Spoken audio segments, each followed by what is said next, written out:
this election will be tightly contested, and it will not be as usual as it has been, where we have the ruling party having the landslide or the kind of landslide that they have been able to have.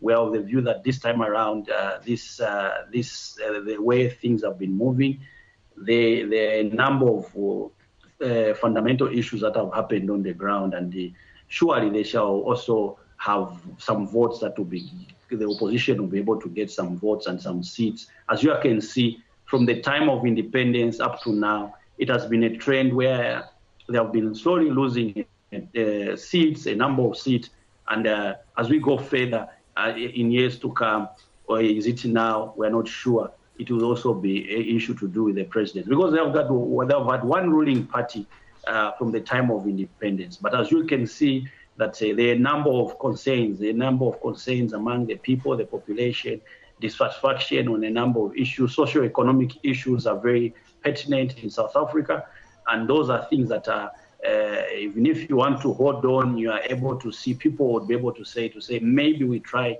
this side or we try this side. So gaining the ground, as years are going, they are losing that ground that is there. There are a lot of young people who argue that the ANC hasn't done much for them, especially young black people.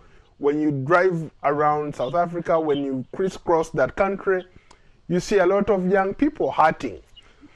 Even though these are people who are born free, people who should be part and parcel of the current economic situation, of the political environment, but they have not benefited from that.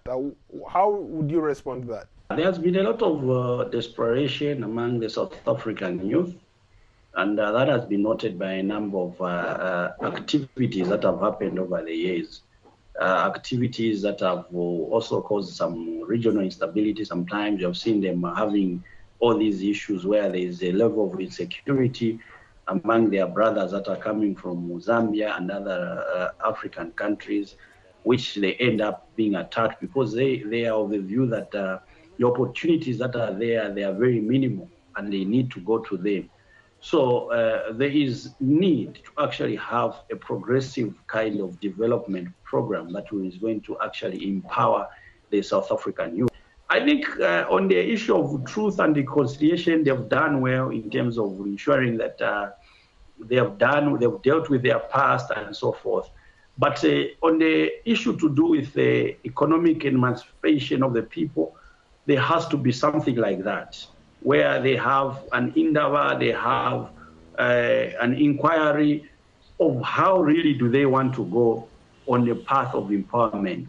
For South Africa, it has to be more inclusive because it comes in an issue where it brings out a bit of instability in the region and within the country, so that they're able to also hear from the common man, from the common woman, from the people there on what kind of track do they expect them to be empowered.